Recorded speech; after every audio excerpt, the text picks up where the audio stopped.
Mystery in the Air, starring Peter Lorre, presented by Camel Cigarettes.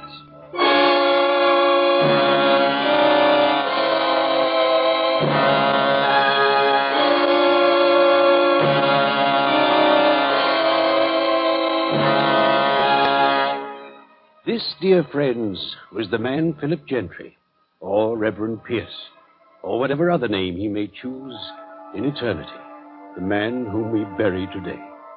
That night when he stood above my bed, pouring defiance and bitterness into my ears, thinking that I was paralyzed, I could both speak and write. My paralysis had been gone for many days. But I did not speak, because I knew what Philip Gentry would do, what he had to do, criminal and murderer though he was.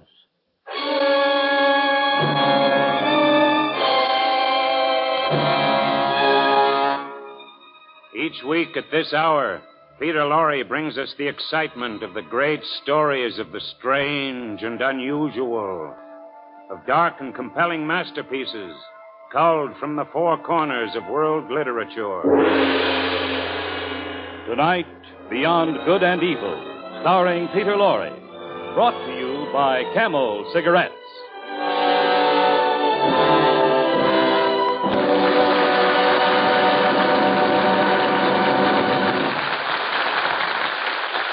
Experience is the best teacher. Try a Camel. Let your own experience tell you why more people are smoking Camels than ever before. Yes, try a Camel. Let your T-zone decide. That's T for taste and T for throat, your proving ground for any cigarette. Let your T-zone decide if Camel's rich, full flavor and cool mildness aren't just made to order for enjoyment. Yes, try a Camel. And be sure to have a carton of Camels on hand for the long weekend coming up.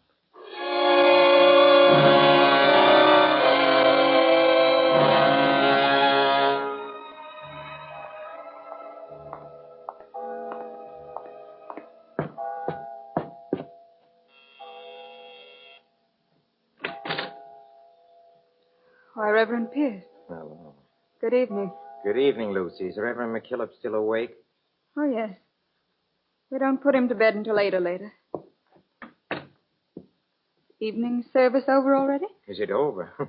Shame on you, Lucy, a parson's daughter, and you forget there is no service on Wednesdays. Of course.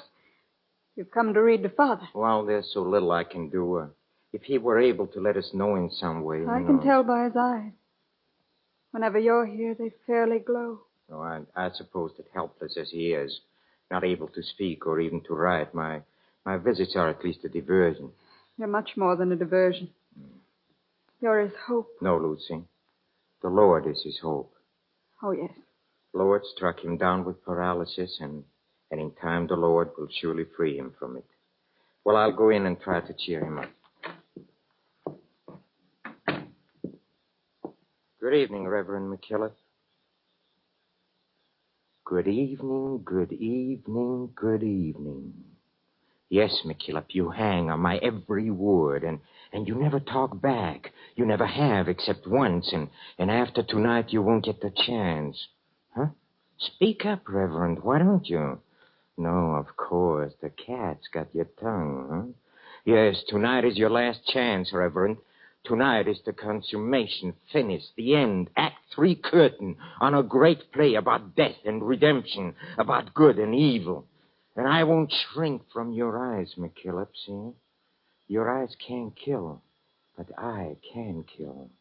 I have the mind and the will and the hands. I've killed one man, that you know. And tonight I am going to kill again.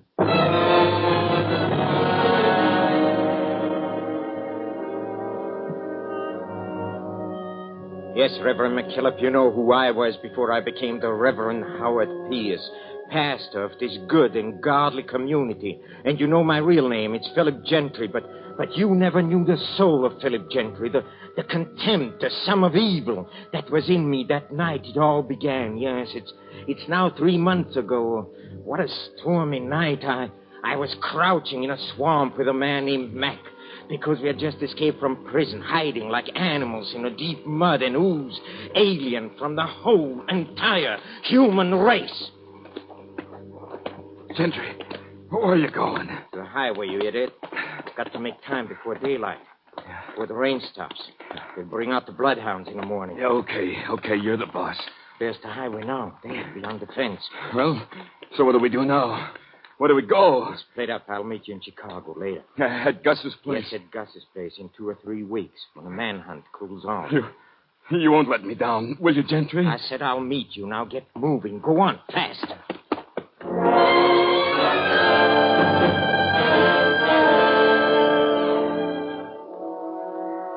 I walked a mile, and then I saw a car. It was parked close to the edge of the road. Its headlights almost blacked out by the rain. And then, at a glow of what I knew was a flashlight, I saw a man bending into the rain, struggling to change a tire. He was alone, so I walked up to him. Hello. Need help? Oh, you startled me. I'm sorry. I didn't expect to see anyone this late. Picked a bad night for a flat. Yes, and it's the second today. I'm going to be awfully late.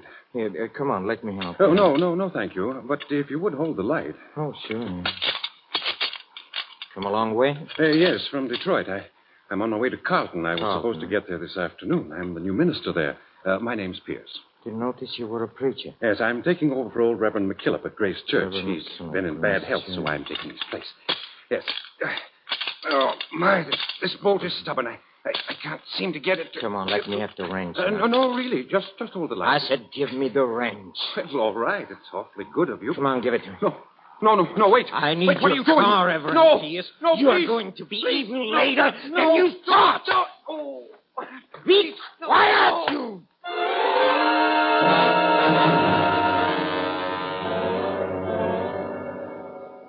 I hit him twice, and I can't tell you now, Reverend McKillop, what I thought when that wrench bit into flesh and bone. Or I swear to you that it was not my intention to kill, and yet I did. I killed, yes. When I put my hand on his chest, the heart had stopped, and the Reverend Howard Pierce was dead.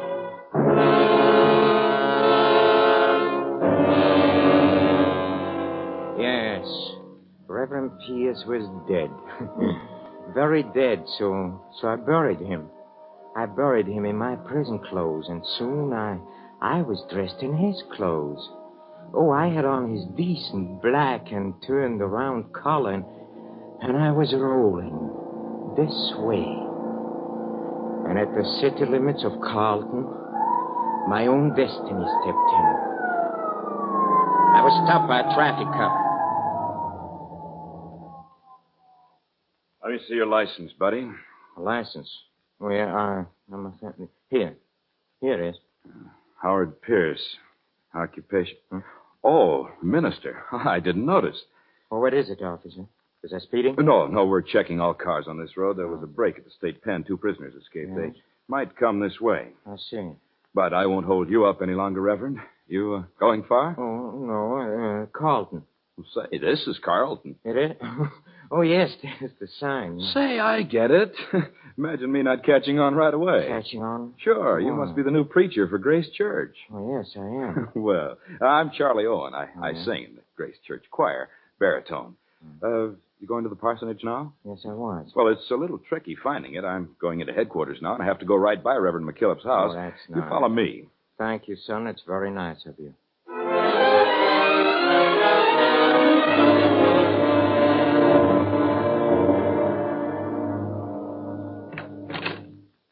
Hello there, Lucy. Why, hello, Charlie. Guess who I'm delivering to you? It's Reverend Pierce. He's just getting out of the car. Who are you expecting, Lucy? The boyfriend? You mean my fiancé, Mr. Tom Hubbard? When are you two going to get married, anyway? You know, everybody in... Oh, here's Reverend Pierce. Reverend Pierce, here's Lucy, Reverend McKillop's daughter. How do you do? Oh, come in, Reverend Pierce. Father and I have been so worried. We expected you all afternoon. Oh, I had 2 flat tires. Oh, what a shame. Well, Father's waiting up for you in his study. Father, Charlie Owen brought Reverend Pierce. Reverend Pierce? Well, come in. You and Mr. Owen wait outside for a few minutes, Lucy. All right, Sure, Father. sir. Sit over here, Reverend Pierce. Thank you, sir. I can't tell you how relieved I am to see you. I really couldn't bring myself to sleep tonight without first talking to you. You see, the situation's serious. Serious why, Reverend? My health. I'm a sick man. I've had one stroke, as I wrote you. Oh, yeah, I know. Yeah. Well, I could have another one at any time. Okay. The doctor says a worse one. And I feel it essential that the work of the parish should be in firm hands. This parish needs a young man. Well, I hope to be of service, sir. I've heard only good of you, Reverend Pierce. Thank you. And you know you're even younger than you look. Really? In the picture you sent. Darker, too. Your hair. I'm afraid it wasn't a very good liking. I have the picture here somewhere on my desk with your letters. What did you want to talk to me about, Reverend McKillop? Oh, all the work of the parish. Oh, yes, here's the photograph. It's, Something Reverend wrong, Pierce. Reverend McKillop? It's not... Who are you? Not what? This isn't your picture. Who are you? I don't think that should interest you. It should. Something's happened, Reverend Pierce. McKillop. What did you do to him? You're... What do you think I did, Reverend McKillop, huh? Come on, go on, guess. Guess, don't you hear me? Come on, don't you play with me, you sanctimonious fool. Come on, speak up. Speak up. What's the matter with you? Oh, don't tell me you had another stroke, huh? That's right. You can't speak, huh? Is that it? Well, I'll find out. In any case, I'll take that picture, Reverend McKillop. And now, if you don't... Pierce, we thought... Yes, Lucy, something has happened to your father. We were talking and... Yes, I'm afraid it's another stroke. He can't speak, and apparently he can't move. Father, what can we do? Lucy, we'll have to wait for the doctor and maybe even then. I know. The doctor said he could be paralyzed for months, years. He mustn't die. No. If we have faith, the Lord will spare him. And until the good Lord returns his health, I'll try to shepherd his flock.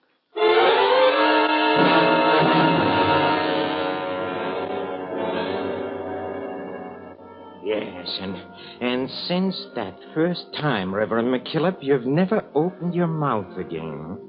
Oh, you can stare, yes.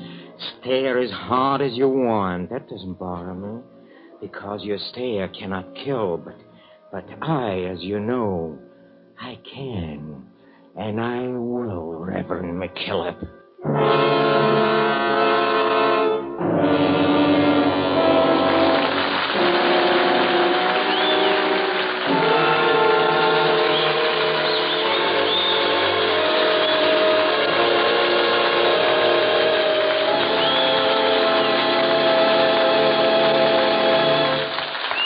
In a few moments, Mr. Peter Lorre will bring us the climax of tonight's Mystery in the Air, when Camels present Act Two of Beyond Good and...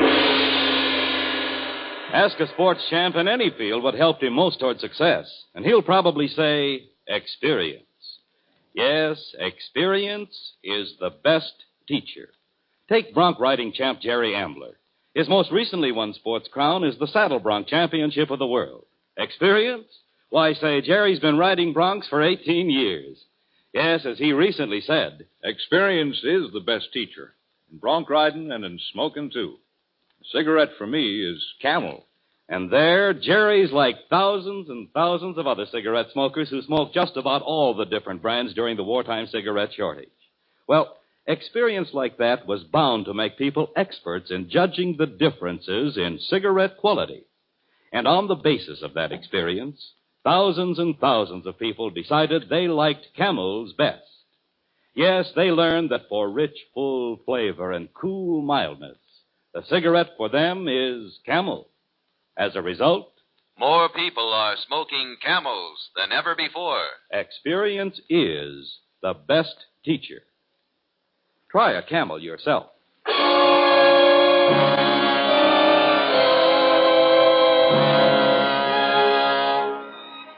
Reverend McKillop, aging, paralyzed, unable to speak, listens helplessly as Philip Gentry, criminal and murderer, explains why he killed Reverend Pierce and assumed Pierce's clothes and identity, and describes his first sermon.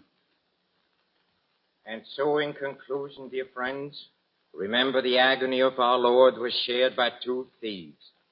And they were crucified beside him that he might be numbered among the transgressors. And remember his words to one. Verily I say unto thee, today shalt thou be with me in paradise. Now we will sing hymn 426, Just as I Am, without one plea.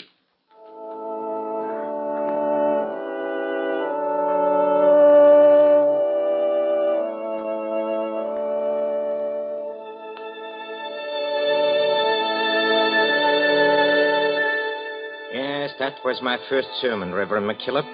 Oh, I saw your eyes when Lucy told you how deeply moved the congregation was. Oh, you couldn't understand. You just couldn't how such a thing could be done without faith. Oh, but I've been a lawyer, and I've done a lot without faith. Yes, I've been the ideal parson you were looking for. I wish you could ask young Hubbard. You don't know he called on me, huh? Reverend Pierce? Yes? I missed your first service, Reverend. I thought I ought to pay you a call. My name's Hubbard. Oh, yes, I know. You're in the choir. Come on. Come in, Mr. Hubbard. Make yourself comfortable. Oh, thank you. What's your business, Mr. Hubbard? I work at the bank. I'm chief teller. Chief teller, huh? A very responsible job for a young man like you. I suppose it is, but I don't have much more responsibility than the other tellers, except at the end of the month. Oh. Then it's a strain. End of the month? What? Well, sure, that's when I have to... Yes? You know, I've never told anyone about this. Please. So even with you... Well, if it's confidential. Well, no, naturally not so far as you're concerned, Reverend Pierce. You see, the 30th of the month, we move all our deposits to the Federal Reserve Bank. Yes. $200,000 or more. So you can see how I wouldn't want some people to know that. You mean you have to take the deposits alone? Oh, no. Gosh, no, that'd be even worse than it is. No, there's an armored truck that comes to take the money.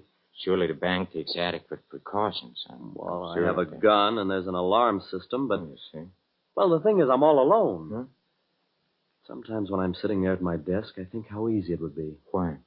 Well, all somebody would have to do is shoot me through the glass door. Okay.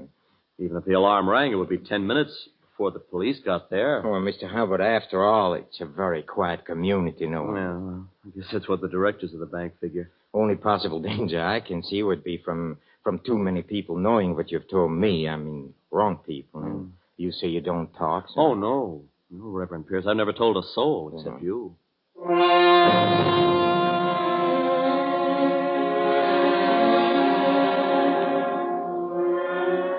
See, that's faith, McKillop. I see I did a lot without faith, but not without faith in my own shining destiny. Imagine, out of all his communities, 35,000 people, Hubbard picked me, to share his secret. He even told me the truck didn't come for the money until 9:30 at night. As soon as Hubbard had gone, I wrote a letter to Mac. You remember, I told Mac to wait for me in Chicago, and in that letter, I explained the setup, and I asked him to be at the bank at 9 p.m. on the 30th. Well, and in the meantime, I continued to play my saintly part. It was easy. Warmed by adulation, warmed by love, yes, love. Because even you could see what was happening to your daughter. Your own very beautiful daughter. Lucy, yes, she fell in love with me. And believe me, Lucy was a great help to me, blinded by what she called love. If I made a slip, she was there to help me cover up. And what did I feel? Love? Well, Lucy, as long as the word love served me, I used it. But last week, on Wednesday, when I came in the evening to read to you, I suddenly realized it could also be a source of great danger. Oh, Howard, darling. You're all I've waited for all day. Let me look at you, Lucy. Say you look so happy. Howard, I've the most wonderful news. Yes. How can I guess? Well, I've never breathed a word to Father about us. You and me, because you asked me not to. Well, not until he can talk to us. I'm sure you didn't. Blessing. No, not yet, I haven't. But the doctor was here today. Yes? And he told me Father will speak again soon, any day now. Well. Doctor doesn't know why he hasn't already. Well, isn't that wonderful? Yes, yes, it is. Howard, what's the matter? Nothing is the matter. Well, there is, I can see. Well, look, Lucy, I was going to tell you before. You see, I can't marry you. Not ever. You can't? Please, don't ask me why. Because you don't love me. Believe me, Lucy, you just have to go on and live your life as if you'd never met me. If I'd never met you. You know what that means? Whatever it means. It means I'll marry Tom Hubbard and you'll perform the service. Yes. You'll be the one to make me Mrs. Tom Hubbard. Mrs. who? Who did you say? Tom Hubbard. I'll be a banker's wife. Never knew his name before. Well, no matter what you think, Lucy, I'm sure you'll be happy. I have to go in and see your father now, Lucy, and try to be brave, will you? Good evening, Reverend McKillop. Oh, you poor, voiceless, brainless, harmless old Reverend McKillop. I hear you may be able to talk again, yes. I hear someday you're going to speak. Well, I have only 1 week to wait, that's all. 1 week, but you are a danger. Therefore, I ought to kill you, Reverend. I ought to kill you now.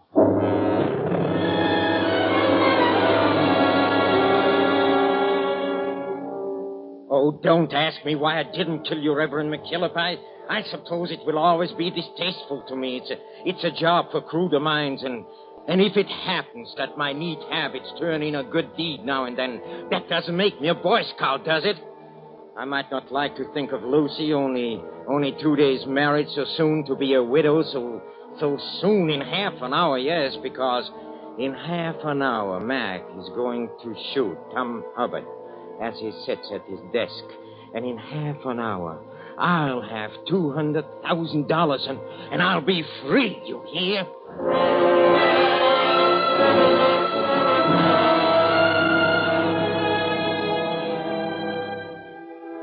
Well, Reverend, now that you know the real Philip Gentry, do you understand? Do you?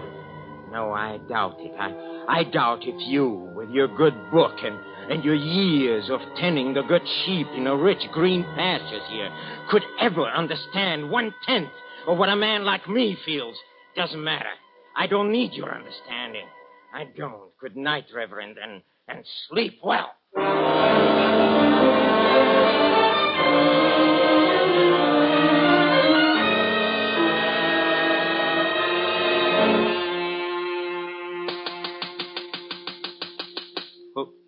Who is it? It's me, Reverend Pierce, Tom. Oh. Let me in. Reverend Pierce, just a minute.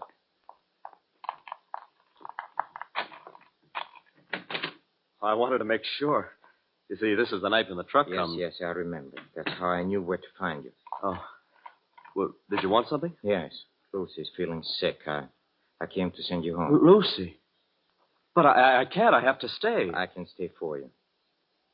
Gee, I don't know. I'm supposed to stay until the truck Lucy's gets here. calling for you, Tom. She's really sick? Yes. Well, all right. I guess with you here, it'll be all right. Just tell me what to do. Well, that's the money right there already in those sacks. Yes. I sit here? Yeah, right at this desk. Gee, I don't know what the directors will Come think. on, run along, Tom. They'll never know. Even if someone walks by from the outside, they'll never know if it's you or me sitting here.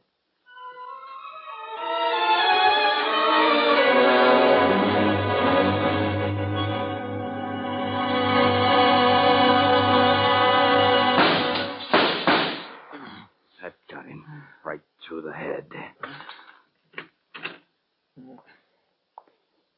Gotta have the money ready. Mac. Near him. Mac. Huh? Who's there? Come here, Mac. Come here. Gentry. Yes, it's me. But, Mac. What's something screwy?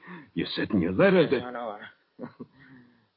I didn't have a chance to tell you. The plans were changed. Oh, Gentry. Honest, Gentry, I didn't mean to shoot. No, Look, you better go. I'm dying, Mac. I ain't gonna leave you here, Gentry. What do you think? Yes, you're going to leave me. They won't get me, Mac. I'm dying. You go on now. Only you won't be able to take the money. The plan is all changed. Oh, okay. That doesn't matter, the money. Remember me when thou comest into thy kingdom. Hey, what are you talking about, Gentry? It's from the Bible, Mac. You will not. It's from the Bible. Yes. Said by a thief.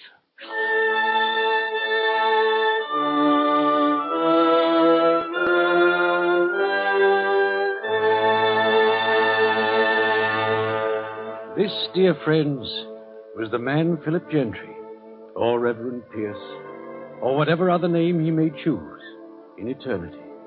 The man whom we bury today. That night when he stood above my bed, pouring defiance and bitterness into my ears, thinking I was paralyzed, I could both speak and write. My paralysis had been gone for many days. But I did not speak, because I knew what Philip Gentry would do, what he had to do. I knew what he denied, that to accomplish work as he had in God's vineyard, a man must have faith, even though he deny that faith. That is why, in spite of all, he protected my daughter's happiness. That is why he could not kill me.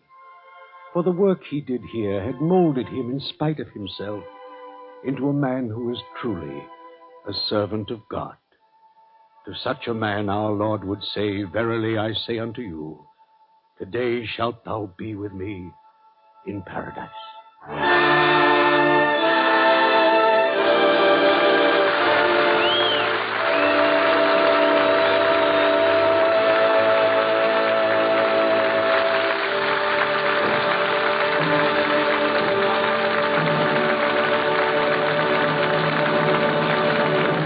Each week, the makers of Camel cigarettes send free Camels to servicemen's hospitals from coast to coast. This week, the Camels go to Veterans Hospital, Wood, Wisconsin, USAAF Station Hospital, Langley Field, Hampton, Virginia, U.S. Naval Hospital, Memphis, Tennessee, U.S. Marine Hospital, Cleveland, Ohio, and Veterans Hospital, Aspinwall, Pennsylvania. More people are smoking Camels than ever before, and many of those people are doctors. When three leading independent research organizations asked 113,597 doctors, "What cigarette do you smoke, doctor?" the brand named most was Camel. According to a nationwide survey, more doctors smoke Camels than any other cigarette.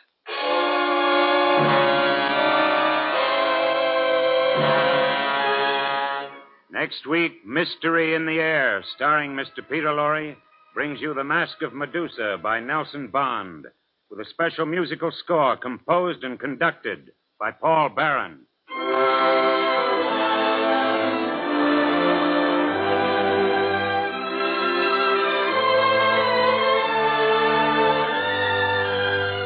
Why do you smoke a pipe?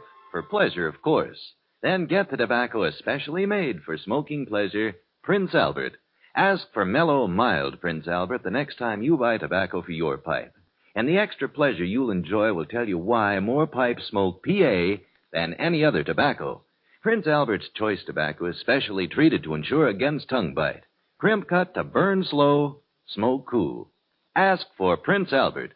See if Prince Albert doesn't give you more pipe enjoyment. Listen in on Prince Albert's Grand Ole Opry Saturday night for a half hour of folk music and laughs, with Red Foley and his Cumberland Valley Boys, Minnie Pearl, the gossip from Grinder Switch, Rod Brassfield, and the rest of the Opry gang. And as Red's special guests, you'll hear Cowboy Copus and Barefoot Brownie. Remember, Prince Albert's Grand Ole Opry, Saturday night over NBC.